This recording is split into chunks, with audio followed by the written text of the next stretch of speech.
അങ്ങനെ എപ്പിസോഡിന്റെ തുടക്കത്തിൽ നമ്മൾ കാണുന്നത് മൂഡൊന്ന് ഹാപ്പി ആക്കാനായി നീസിയെ അവൾക്ക് ഗെയിം കളിക്കാൻ ഇഷ്ടമായതുകൊണ്ട് ഒരു ആർക്കേഡിലേക്ക് ലിൻ കൂട്ടിക്കൊണ്ടു പോകുന്നുണ്ട്. അവിടെ അവർ ഗെയിം കളിക്കുമ്പോൾ ലിന്നിനെ കോൺസെൻട്രേഷൻ തെറ്റിക്കാനായി അടുത്ത് നിന്ന് ഓരോന്നും പറഞ്ഞ് ഡിസ്റ്റർബ് ചെയ്ത് അവൻ കളിച്ചുകൊണ്ടിരുന്ന റേസിംഗ് ഗെയിമിൽ തോൽപ്പിച്ച ശേഷം നീസിക്ക് ഭയങ്കര സന്തോഷമാവുന്നുണ്ട്. അതിനുശേഷം അവരൊരു സിനിമ കാണാനായി പോകുന്നുണ്ട്. ഈ ടീം അവൾക്ക് സിനിമ കാണാൻ കയറുന്നതിന് മുന്നേ അവൻ പോപ്കോണും മറ്റും അവൾക്ക് വാങ്ങിച്ചു കൊടുക്കുന്നുണ്ട്. ഇത് കാണുന്ന ഇവർ കപ്പിൾസ് ആണെന്ന് തെറ്റിദ്ധരിക്കുന്ന അവിടെ സിനിമയൊക്കെ കാണാൻ വന്നിരിക്കുന്ന വേറെ കപ്പിൾസ് ഇത് കണ്ടില്ല, ഇതുപോലെ ഒരു ബോയ് ഫ്രണ്ടിനെ കിട്ടിയായിരുന്നെങ്കിൽ എന്നൊക്കെ ആ ഒരു ഗേൾ ഫ്രണ്ട് ബോയ് ഫ്രണ്ടിനോടൊക്കെ പറയുന്നത് കേട്ട് ഇവർ ചിരിക്കുന്നുണ്ട്. അങ്ങനെ സിനിമ കാണാനായിരിക്കുമ്പോൾ വലിയ ഇൻട്രസ്റ്റോടെയാണ് നീസി ആദ്യം കാണാനായിരിക്കുന്നതെങ്കിലും പതിയെ അവൾക്ക് ഉറക്കം വന്ന് അവന്റെ തോളിൽ ചാരി ഉറങ്ങുമ്പോൾ അവനാകട്ടെ പിന്നെ സിനിമയിൽ അങ്ങനെ ശ്രദ്ധിക്കാതെ അവളെ തന്നെ നോക്കിയിരിക്കുകയാണ്. അങ്ങനെ എൻ ക്രെഡിറ്റ്സ് ആവുമ്പോഴാണ് അവൾ ഉണരുന്നത്. തുടർന്ന് അവൾ ഞാൻ കണ്ടില്ല എന്നൊക്കെ പറഞ്ഞ് സിനിമയുടെ കഥ അവനോട് ചോദിക്കുമ്പോൾ അവൻ കഥ വിശദമാക്കുന്നുണ്ട്. ഈ ടീം ഇത് കേട്ട് അങ്ങോട്ടേക്ക് എത്തുന്ന ഇവരുടെ കൂടെ തന്നെ സിനിമ കാണാൻ വന്നിട്ടുണ്ടായിരുന്ന ഒരു കപ്പിൾ ബോയ് ഫ്രണ്ട് ആള് കൊള്ളാലോ, സിനിമയും കണ്ടു നോക്കിയിരിക്കും കൂടി ചെയ്തല്ലോ, കഥ കറക്റ്റ് ആയിട്ട് പറയുന്നുണ്ടല്ലോ എന്നെല്ലാം അവിടെ അവരെ കളിയാക്കി പോകുമ്പോൾ അത് കേട്ട് ലിന്നിന് ചിരി വരുന്നുണ്ട്. പക്ഷേ എന്താ ഈ കാര്യം, എന്ത് നോക്കിയിരുന്നു, എന്താ രണ്ട് കാര്യം ചെയ്തതെന്ന് നീസിക്ക് മനസ്സിലാവുന്നില്ല. അവൻ അവളെ ഫുള്ള് നോക്കിയിരിക്കുകയായിരുന്നു അവൾ ഉറങ്ങാൻ തുടങ്ങിയ ശേഷം. എന്നിട്ട് സിനിമയുടെ കഥ കറക്റ്റ് ആയിട്ട് പറയുന്നുണ്ടല്ലോ എന്നതാണ് അവർ കളിയാക്കിയതെന്ന് അവൾക്ക് അറിയില്ലല്ലോ.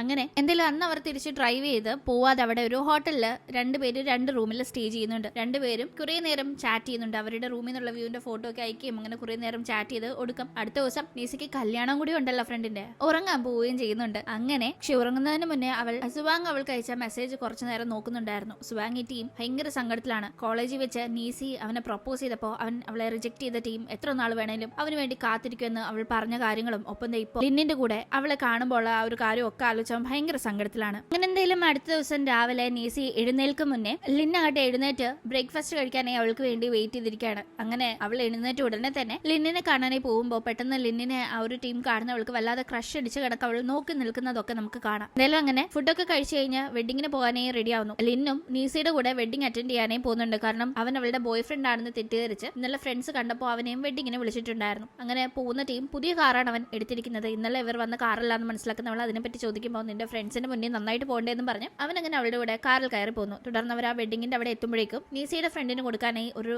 റെഡ് എൻവലപ്പിൽ കുറച്ച് കാശ് ലിൻ കരുതിയിട്ടുണ്ടായിരുന്നു. കഴിഞ്ഞ ദിവസം അവന്റെ ഫ്രണ്ടിന് അവൾ കൊടുത്തില്ല, അതേ കണക്ക് ഇപ്പൊ അവൻ അവളുടെ ഫ്രണ്ടിന് കൊടുക്കുന്നു. എല്ലാം അവിടെ വെച്ച് സ്വാങ്ങിനെയും റോങ്ങിനെയും കാണുമ്പോൾ നീസി ഇടയ്ക്ക് അപ്സെറ്റ് ആവുന്നുണ്ട്. അത് ലിന്നും ശ്രദ്ധിക്കുന്നു. തുടർന്നിരുന്ന് സംസാരിക്കുമ്പോൾ റോങ് അപ്പോഴും നീസിയെ കൊച്ചാക്കുന്ന കണക്ക് പലതും സംസാരിച്ച് നോക്കുന്നുണ്ട്. അല്ല, നീ ഇപ്പോൾ വർക്ക് ചെയ്യുന്ന കമ്പനി അതിന്റെ ഹെഡ് ക്വാർട്ടേഴ്സ് ബ്രാഞ്ചിലാണ് ഞാൻ വർക്ക് ചെയ്യുന്നത്. ഷാങ്കയിൽ നല്ല ഓപ്പർച്യൂണിറ്റീസ് ലഭിക്കുമായിരുന്നല്ലോ, പിന്നെ നീ എന്തിനാ ആ ഒരു ചെറിയ ബ്രാഞ്ചിലേക്ക് മാറി വർക്ക് ചെയ്യുന്നതെന്നെല്ലാം ചോദിക്കുമ്പോൾ ആക്ച്വലി ആ ഒരു കമ്പനി എന്റെ ഫാമിലിയുടെ ഒരു ജോയിന്റ് വെഞ്ചറും കൂടിയാണ്. എന്റെ അച്ഛൻ അതിലെ 50% ഷെയർ ഹോൾഡർ ആണ്. അതുകൊണ്ട് ഞാൻ വലിയ ബ്രാഞ്ച് വർക്ക് ചെയ്താലോ ചെറിയ ബ്രാഞ്ച് വർക്ക് ചെയ്താലോ പ്രത്യേകിച്ച് കാര്യമൊന്നുമില്ലല്ലോ, എനിക്ക് രണ്ടും ഒരുപോലെ ഉള്ളൂ. പിന്നെ നിനക്ക് ജോലി അവിടെയാണെന്നല്ലേ പറഞ്ഞത്, എന്തെങ്കിലും ഹെൽപ്പ് വേണമെങ്കിൽ എന്നോട് ചോദിച്ചാൽ മതി. നമ്മുടെ കോളേജ് കാലഘട്ടത്തെ ഫ്രണ്ട്ഷിപ്പ് അത്രയും പ്രഷ്യസ് ആണല്ലോ, അതുകൊണ്ട് ഞാൻ ഹെൽപ്പ് ചെയ്യാന്നില്ല. റോങ് തന്നെ കളിയാക്കുന്ന രീതിയിൽ സംസാരിച്ചപ്പോൾ ആ കമ്പനി തന്റേതും കൂടിയാണ് എന്ന ആ ഒരു കാര്യം റോങ്ങിനെ വെളിപ്പെടുത്തി റോങ്ങിനെ ഒന്ന് അവളുടെ വായടപ്പിക്കുന്ന രീതിയിൽ മറുപടി കൊടുത്തിരുത്താനായി നീസിക്ക് സാധിക്കുന്നു. നീസയുടെ ഫാമിലി കൂടി ഓൺ ചെയ്യുന്ന ഒരു കമ്പനിയാണത് എന്നത് റോങ്ങിന് പോലും സത്യത്തിൽ അറിയില്ലായിരുന്നു എന്ന് വേണം പറയാൻ. എന്തായാലും അവിടെ വെച്ച് ഇങ്ങനെ സംസാരിക്കുമ്പോൾ അവരുടെ ഫ്രണ്ടായ നീസയുടെ ബോയ് ഫ്രണ്ടായ ലിന്നിനെ പറ്റി അറിയാൻ ബാക്കി ഫ്രണ്ട്സിന് ഭയങ്കര ആകാംക്ഷയുണ്ട്. ഈ ടീം ലിന്നിനെ പറ്റി റോങ് അവിടെ പറയുന്നുണ്ട്. റോങ് കഴിഞ്ഞ ദിവസം ലിൻ നീസയുടെ ബോയ് ഫ്രണ്ട് ആണെന്ന് പറഞ്ഞപ്പോൾ ആകെ ഷോക്കായി പോയിരുന്നു. കാരണം അവൾക്ക് ലിൻ ആ ഒരു കമ്പനിയുടെ ഏറ്റവും ടോപ്പ് ലെവലിലുള്ള ഒരാളാണ്. ആക്ച്വലി കമ്പനിയുടെ 50% ഷെയർ നീസയുടെ അച്ഛൻ്റെതാണെന്ന് പറഞ്ഞല്ലോ. അതുപോലെ തന്നെ ലിന്നിന്റെ ഫാമിലിക്കും അതായത് ലിന്നിന്റെ മുത്തശ്ശനും ആ കമ്പനിയിൽ ഷെയർ ഉണ്ട് എന്ന കാര്യങ്ങൾ മനസ്സിലാക്കിയ റോങ് ലിന്നിനെ പറ്റി അവിടെ വെളിപ്പെടുത്തുന്നുണ്ട്. കൂടാതെ ലിൻ പണ്ടൊരു ഡോക്ടർ ആയിരുന്നു, പഠിക്കുന്ന സമയത്ത് ടോപ്പ് മെഡിക്കൽ സ്റ്റുഡന്റ് ആയിരുന്നു എന്ന കാര്യങ്ങളും ഇപ്പോൾ ബിസിനസ്സിലേക്ക് മാറിയിരിക്കുന്നു എന്ന് കേൾക്കുമ്പോൾ ഭയങ്കരമായ ഒരു ആകാംക്ഷ ലിന്നിനെ പറ്റി അവർക്കൊക്കെ തോന്നുന്നുണ്ട്. അത് പറയുമ്പോൾ പിന്നെ ലിൻ ഭയങ്കര ഒരു ടോട്ടൽ ടാലന്റ് ആണെന്നല്ല ഈസി പെട്ടെന്നൊരു ആവേശത്തിൽ ലിന്നിനെ പറ്റി അവിടെ പൊക്കി സംസാരിക്കുമ്പോൾ ലിൻ അത് കേട്ട് ഹാപ്പി ആവുമ്പോഴേക്കും പെട്ടെന്ന് അവൾക്ക് ഞാൻ കുറച്ച് ഓവറായോ എന്ന് ഒരു ഡൗട്ട് തോന്നുന്നു. എന്തായാലും ഇപ്പോഴാണ് ഒരു കാര്യം എനിക്ക് മനസ്സിലായത്. ഡോക്ടർ എന്ന ഒരു പ്രൊഫഷനിൽ നിന്ന് ആക്സിഡന്റ് മൂലം മാറി നിൽക്കേണ്ടി വന്ന് ലിൻ എന്തുകൊണ്ടാണ് ഈ ഒരു കമ്പനിയുടെ തലപ്പത്തേക്ക് വന്നത് എന്ന്. മറ്റൊന്നുമല്ല, അവന്റെ മുത്തശ്ശൻ ഷെയർ ഹോൾഡർ ആയിട്ടുള്ള ഒരു കമ്പനിയും കൂടിയാണത്. അതുകൊണ്ട് സ്വാഭാവികമായിട്ടും ലിൻ അതിൽ വരുമല്ലോ. അങ്ങനെ എന്തായാലും അങ്ങനെ അവിടെ വെച്ച് ലിന്നിന്റെയും നീസിയുടെയും ഒരു കോംബോ കണ്ട് കെമിസ്ട്രി കണ്ട് ഇഷ്ടപ്പെടാതെ കുശുമ്പ് കുത്തിയിരിക്കുകയാണ് സ്വാങ്. അവനാകട്ടെ വൈൻ ഒഴിച്ചു കൊടുക്കുന്നതിന്റെ ഇടയിൽ അറിയാതെ നീസിയുടെ ദേഹത്തേക്ക് കുറച്ച് വൈൻ ഒഴിക്കുമ്പോൾ അത് ലിൻ തുടച്ചു കൊടുക്കുമ്പോൾ വീണ്ടും അവന് ടെൻഷൻ കയറുന്നുണ്ട്. അവൻ ഭയങ്കരമായി തന്നെ അവിടെ വൈൻ കുടിക്കുമ്പോൾ ഫ്രണ്ട്സ് ഒക്കെ അത് ശ്രദ്ധിക്കുന്നുണ്ട്. എന്തായാലും ഞാൻ വാഷ്റൂമിൽ പോയി ക്ലീൻ ചെയ്തിട്ട് വരാമെന്ന് പറഞ്ഞ് നീസി അങ്ങനെ പോകുന്ന ആ ടീം അവൾ സ്വാങ് ഇങ്ങനെ ഓരോന്ന് കാണിക്കുന്നതിനെ പറ്റി തന്നെ ആലോചിച്ച് ടോയ്ലറ്റിന് പുറത്തേക്ക് എത്തുമ്പോഴേക്കും സ്വാങ് അവിടെ അവളെ വെയിറ്റ് ചെയ്ത് നിൽപ്പുണ്ടായിരുന്നു. അവളെ കണ്ട പാടെ അവൻ വല്ലാത്ത രീതിയിൽ ദേഷ്യപ്പെടാണ്. നീ പഴയതൊക്കെ മറന്നോന്ന് എന്താണെന്ന് മനസ്സിലാവാതെ അവൾ ചോദിക്കുമ്പോൾ എന്നെ നീ പ്രപ്പോസ് ചെയ്ത ടീം ഞാൻ റിജക്ട് ചെയ്തപ്പോൾ നീ എന്നോട് പറഞ്ഞില്ലേ എന്റെ ഇഷ്ടം കിട്ടാൻ വേണ്ടി എത്ര നാൾ വേണമെങ്കിലും നീ കാത്തിരിക്കുന്നു, എന്നിട്ട് നീ അതൊക്കെ മറന്ന് നിനക്കിപ്പോ പുതിയ ബോയ് ഫ്രണ്ട് ഒക്കെ ആയല്ലേ എന്നൊക്കെ പറഞ്ഞ് അവൻ സംസാരിക്കുമ്പോൾ റോങ് ഇന്നലെ പറഞ്ഞ പറഞ്ഞതൊക്കെ എനിക്ക് ഓർമ്മയുണ്ട്. നിങ്ങൾക്ക് തമ്മിൽ എന്തു ആകാം, ഞാൻ പഴയ കാര്യങ്ങളിലൊക്കെ അടിച്ചു തൂങ്ങിക്കിടക്കണം. എനിക്ക് ഇങ്ങോട്ട് കിട്ടാത്ത സ്നേഹത്തിന് വേണ്ടി ഞാൻ എന്റെ ലൈഫ് ലോങ് അങ്ങനെ പാസ്റ്റിൽ സ്റ്റക്കായിരിക്കാൻ പറ്റുമോ? എനിക്ക് മുന്നോട്ട് ജീവിക്കണ്ടേന്ന് പറഞ്ഞു അവൾ അവനോട് എന്തായാലും ഇപ്പൊ എനിക്ക് നിങ്ങളോട് യാതൊരു താല്പര്യമില്ല എന്നത് അങ്ങനെ പറയുമ്പോൾ അവനത് സഹിക്കാൻ പറ്റുന്ന കാര്യമായിരുന്നില്ല. അവൻ ഭയങ്കരമായി ഏതാണ്ട് അവൾ അവനെ കുറെ നാൾ പ്രണയിച്ച് പറ്റിച്ചിട്ട് പോയ കണക്കൊക്കെ അവളോട് ഷൗട്ട് ചെയ്യുമ്പോൾ അവൾ ആകെ അപ്സെറ്റ് ആവുന്നു. ആക്ച്വലി അവനാണ് അവൾക്ക് വേണ്ട സ്നേഹം കൊടുക്കാതെ, അല്ലെങ്കിൽ അവൾ അവനെ പോലെ തന്നെ ഫീലിംഗ്സ് ഉള്ള ഒരാളാണ് അവൾ ഇങ്ങോട്ട് തരുന്നത്, തിരിച്ച് അങ്ങോട്ടും കൊടുക്കണം, അതാണ് ഒരു റിലേഷൻഷിപ്പിൽ വേണ്ടത് എന്നൊന്നും മനസ്സിലാക്കാതെ അവൾ ഇഷ്ടം പറഞ്ഞപ്പോൾ തൊട്ട് അവളെ അവോയ്ഡ് ചെയ്യും, പിന്നീട് പലപ്പോഴും അവളെ സങ്കടപ്പെടുത്തുകയും ചെയ്യുന്ന രീതിയിൽ പെരുമാറിയത്. എന്നിട്ട് ഇപ്പോ ഇങ്ങനെ ഒരു വർത്തമാനവും ഇവൻ അവന്റെ തെറ്റ് മറച്ചു വെച്ച് തന്നെ ഇങ്ങനെ കുറ്റപ്പെടുത്തുന്നല്ലോ എന്ന് അവിടെ ഒറ്റയ്ക്കിരുന്ന് ഭയങ്കരമായി പൊട്ടിക്കരയുകയാണ് നീസി. അവൾ ഒരുപാട് നാൾ ഇവൻ എന്തെങ്കിലും തന്നെ ഇഷ്ടപ്പെടുമെന്ന് ഓർത്ത് ഒരുപാട് കാത്തിരുന്നെങ്കിലും ഒരു സ്നേഹവും തിരിച്ചവൻ കൊടുത്തിരുന്നില്ല. ഇപ്പോ ഇങ്ങനെ കുറ്റം പറയുന്നതും കൂടി കേൾക്കുമ്പോൾ അവൾ ഇരുന്ന് കരയുമ്പോൾ അവിടേക്ക് എത്തുന്ന ലിൻ അവളെ ആശ്വസിപ്പിക്കുന്നുണ്ട്. നീ ഇങ്ങോട്ട് വന്ന ശേഷം സുവാങ് ഇങ്ങോട്ടേക്ക് വരുന്നത് ഞാൻ കണ്ടിരുന്നു, ഞാനും പിറകെ വരാന്ന് കരുതിയതാ, പക്ഷെ വേണ്ട, നീ ഒരു മെച്ചൂർഡ് ആയ ഗേളല്ലേ, ലൈഫിലെ സിറ്റുവേഷൻസ് ഹാൻഡിൽ ചെയ്യാനായി നിനക്ക് സാധിക്കുമെന്ന് എനിക്ക് ഉറപ്പുണ്ടായിരുന്നു, അത് ഞാൻ ഇങ്ങോട്ട് വരാതിരുന്നത്. പതി അവളുടെ കണ്ണുനീര് തുടച്ചു കൊടുക്കാനായി അവൻ കൈ ഉയർത്തുന്നുണ്ടെങ്കിലും അത് വേണ്ടാന്ന് കരുതി കൈ അങ്ങനെ മാറ്റുന്നു. അതിനുശേഷം ഇതിപ്പോ പറയേണ്ട സമയമാണോ എന്നറിയില്ല, എന്തായാലും എനിക്ക് നിന്നെ ഒരുപാട് ഇഷ്ടമാണെന്ന് മാത്രം അവൻ പറയുന്നുണ്ട്. അതിനുശേഷം എന്താണെന്ന് ഒന്നും മനസ്സിലാവാതെ നിൽക്കുന്ന അവളുടെ മുന്നിലേക്ക് ഒരു കവർ നീട്ടുന്ന അവൻ ഡ്രസ്സിൽ വൈനായതല്ലേ, പോയി ചേഞ്ച് ചെയ്തിട്ട് വന്നും പറഞ്ഞ് അവളെ പറഞ്ഞു വിടുന്നുണ്ട്. അങ്ങനെ ഡ്രസ്സൊക്കെ ചേഞ്ച് ചെയ്ത് കഴിഞ്ഞ് ഫ്രണ്ട്സിന്റെ കൂടെ കുറച്ചു നേരം കൂടി സംസാരിച്ച് ബായൊക്കെ പറഞ്ഞ് അവരവിടെ നിന്ന് ഇറങ്ങാൻ തുടങ്ങുമ്പോൾ വീണ്ടും നീസി സുവാങ്ങിനെ കാണുന്നുണ്ടെങ്കിലും അവൾ അവൻ അവിടെ നിൽക്കുന്നതേ മൈൻഡ് ആക്കാതെ ഒരു തരി പോലും അവനെ ശ്രദ്ധിക്കാതെ ലിന്നിന്റെ കൂടെ അവിടെ നിന്ന് പോകുന്നു. അങ്ങനെ അവിടെ നിന്ന് അവർ പുറത്തേക്ക് നടക്കുമ്പോൾ നീസി ആട്ടെ ഈ കാര്യങ്ങളൊക്കെ ആലോചിച്ച് ഒന്നും മിണ്ടാതെ ഇങ്ങനെ നടക്കാണ്. അല്പം കഴിയുമ്പോൾ ലിൻ അവളോട് തിരിഞ്ഞു നിന്ന് പറയുന്നുണ്ട്, ഞാൻ ഒരാളെ പ്രപ്പോസ് ചെയ്തു, അയാളാണെങ്കിൽ അതിനുശേഷം എന്നോട് മിണ്ടുന്നു പോലും ഇല്ലാന്ന്. അത് കേൾക്കുന്ന നീസി അപ്പോഴാണ് ഇവൻ പ്രപ്പോസ് ചെയ്ത കാര്യം ഓർക്കുന്നത്. എന്തായാലും അതിനൊരു മറുപടി പറയണമല്ലോ, അവൾക്ക് അതിന് താല്പര്യമില്ലെന്ന രീതിയിൽ സംസാരിച്ചു തുടങ്ങുമ്പോഴേക്കും ഇപ്പൊ ഒന്നും പറയണ്ട, ഞാൻ സത്യത്തിൽ ആദ്യമായിട്ടാണ് ഒരാളെ പ്രപ്പോസ് ചെയ്യുന്നത്, അപ്പോൾ പെട്ടെന്ന് അതങ്ങ് പറഞ്ഞു, അപ്പൊ പറയണോ വേണ്ടായിരുന്നോ എന്ന് പോലും ചിന്തിക്കാതെ ഞാനങ്ങ് പറഞ്ഞു, ഇപ്പോൾ എടുത്തു ചാടി എനിക്കൊരു മറുപടി തരണ്ട, ടൈം എടുത്ത് നമുക്കൊരു മറുപടി മതിയെന്ന് അവൻ പറയുമ്പോൾ അവൾക്ക് പക്ഷെ അവനോട് ഫേസ് ചെയ്യാനോ സംസാരിക്കാനോ ഒക്കെ വല്ലാത്തൊരു മടി അപ്പൊ തോന്നുന്നുണ്ട്. എന്നെ ഇപ്പോഴും അവോയ്ഡ് ചെയ്യേണ്ടെന്ന് അവളുടെ ഒരു ചമ്മല് കണ്ട് മനസ്സിലാക്കുന്ന അവൻ അവളോട് സംസാരിക്കുമ്പോഴേക്കും ഞാൻ എന്തായാലും ഇപ്പൊ തിരിച്ചു വരുന്നില്ല, ഞാൻ എന്റെ അമ്മയെ കാണാനായിട്ട് പോവാ, അതുകൊണ്ട് ലിൻ പൊക്കൊന്ന് ലിനെ പറഞ്ഞു വിടാനേ അവൾ നോക്കുന്നുണ്ട്. അങ്ങനെ ഇവിടെ കാര്യങ്ങൾ നടക്കുമ്പോഴേക്കും സുവാങ്ങും റോങ്ങും സംസാരിച്ച് നടന്നു വരുന്നതാണ് നമ്മൾ കാണുന്നത്. സുവാങ് ആണെങ്കിൽ ഓൾറെഡി അപ്സെറ്റ് ആണെന്ന് നമുക്കറിയാലോ, അത് റോങ്ങിനും അറിയാം, അവൾക്ക് അതിന്റെ നല്ല കലിപ്പുണ്ട്. അവൾ ആ കാര്യം പറഞ്ഞ് അവനോട് വഴക്കുണ്ടാക്കുമ്പോൾ അവൻ പറയുന്നുണ്ട്, നീ പറയുന്ന കണക്ക് നമ്മൾ തമ്മിൽ ഒരിക്കലും ഒരു പ്രണയത്തിന്റെ ഒന്നും ഉണ്ടായിട്ടില്ല, പിന്നെ നീ എന്തിനാ ഇങ്ങനൊക്കെ എന്നോട് ചെയ്യുന്നത്, നീ ഒരിക്കലും എന്നെ ഇഷ്ടപ്പെടുന്നില്ലല്ലോ, ആക്ച്വലി എന്നെ പ്രപ്പോസ് ചെയ്യുന്നതിന് മുന്നേ നിന്റെ അടുത്ത് വന്ന് നീസി ചോദിച്ചതല്ലേ നമ്മൾ തമ്മിൽ വല്ലതും ഉണ്ടോന്ന്, അപ്പൊ പോലും നിനക്ക് എന്നെ ഇഷ്ടമാണെന്നൊരു വാക്ക് നീ അവളോട് പറഞ്ഞില്ലല്ലോ, പിന്നെ ഇപ്പൊ എന്തിനാ ഇങ്ങനൊക്കെ കാണിക്കുന്നല്ല. റോങ്ങിനോട്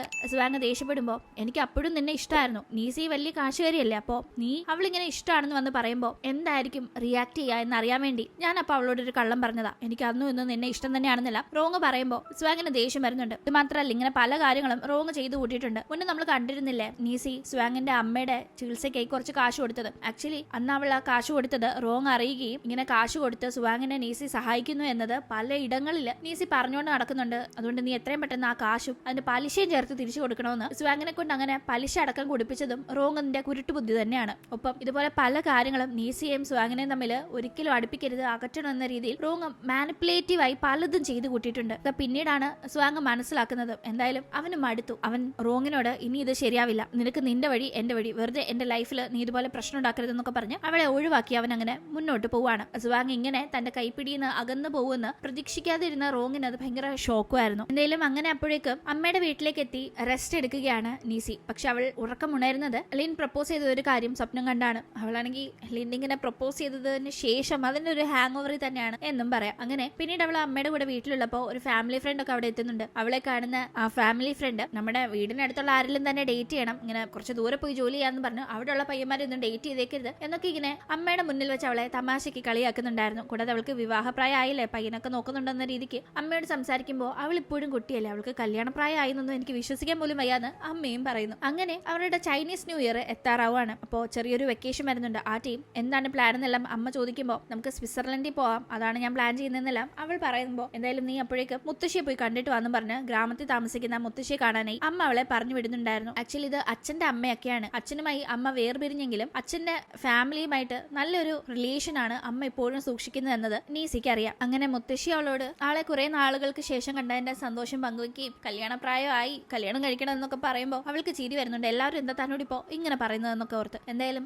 അവരവിടെ ഒന്നിച്ചുള്ളപ്പോ നീസിയുടെ അച്ഛന്റെ ഇപ്പോഴത്തെ ഗേൾ ഫ്രണ്ട് ഉണ്ടല്ലോ, ആ ഒരു ലേഡിയുടെ അച്ഛനെ അവിടെ വെച്ച് കാണുമ്പോൾ മുത്തശ്ശിക്ക് കലി ഇളകുന്നുണ്ട്. മുത്തശ്ശിക്കും തന്റെ മകന്റെയും ആ ലേഡിയുടെ റിലേഷൻഷിപ്പ് അറിയാം, അതിനെ ചുറ്റിപ്പറ്റിയൊക്കെ ശേഷമൊക്കെയാണ് തന്റെ മകൻ ഡിവോഴ്സ് ആയതെന്നൊക്കെ അറിയാവുന്ന മുത്തശ്ശി, നീ നോക്കിക്കോ മോളെ, ഒരു കാരണവശാ അവളെ എന്റെ മോനെ കെട്ടിക്കാൻ ഞാൻ സമ്മതിക്കത്തേയില്ല. അവൾ അതിന്റെ പേരിൽ എന്തൊക്കെ പ്രശ്നം ഉണ്ടായാലും അവൾ എന്റെ മരുമകളായി ഈ കുടുംബത്തിലേക്ക് വരില്ല, അത് ഞാൻ സമ്മതിക്കില്ല. എന്റെ മനസ്സിൽ ഇപ്പോഴും എന്റെ മരുമകൾ നിന്റെ അമ്മ തന്നെയാ, അതിനൊരു മാറ്റം ഇല്ലാന്നല്ല നീസിയോട് പറയുമ്പോൾ തന്റെ അമ്മയുടെയും ഈ മുത്തശ്ശിയുടെയും ആ ഒരു ബോണ്ടിങ് നീസി ഒരുപാട് ഹാപ്പി ആക്കുന്നുണ്ട്. എന്തായാലും നീ നിന്റെ പാർട്ട്ണറെ തെരഞ്ഞെടുക്കുമ്പോൾ നോക്കി കണ്ടും വളരെ റെസ്പോൺസിബിൾ ആയിട്ടുള്ള ഒരാളെ തന്നെ തെരഞ്ഞെടുക്കണമെന്നല്ല മുത്തശ്ശി പറയുമ്പോൾ അവൾക്ക് എന്തോ ലിന്നിന്റെ മുഖമാണ് മനസ്സിൽ ഓർമ്മ വരുന്നത്. ഇതേ ടീം ലിന്നിനെയും അവന്റെ അമ്മ കോണ്ടാക്ട് ചെയ്ത് അവനോട് പ്രായമൊക്കെ ആയി വരുന്നു, ഒരു ഗേൾ ഫ്രണ്ട് ഒക്കെ വേണ്ടേ, കല്യാണമൊക്കെ കഴിക്കണ്ടേ എന്ന കാര്യം പറയുമ്പോൾ അവൻ ഒക്കെ സമയമാകുമ്പോൾ നടക്കുമെന്ന് അമ്മയ്ക്ക് റിപ്ലൈ കൊടുക്കുന്നു. അങ്ങനെ ഇവരുടെ ഈ ഒരു കുഞ്ഞു വെക്കേഷൻ ഒക്കെ കഴിഞ്ഞ് അവർ തിരിച്ച് ജോലിക്ക് ജോയിൻ ചെയ്യുന്നുണ്ട്. ആ ടീം നീസിക്കാകട്ടെ ലിന്നിനെ എങ്ങനെ ഫേസ് ചെയ്യുമെന്ന് അറിയില്ല. അവൾ അതുകൊണ്ട് തന്നെ കുറച്ച് ഓക്വേർഡ് ആയിട്ടാണ് അന്ന് അവിടെ പെരുമാറുന്നത്. ലിന്നിന് അതൊക്കെ മനസ്സിലാവുന്നുണ്ട്,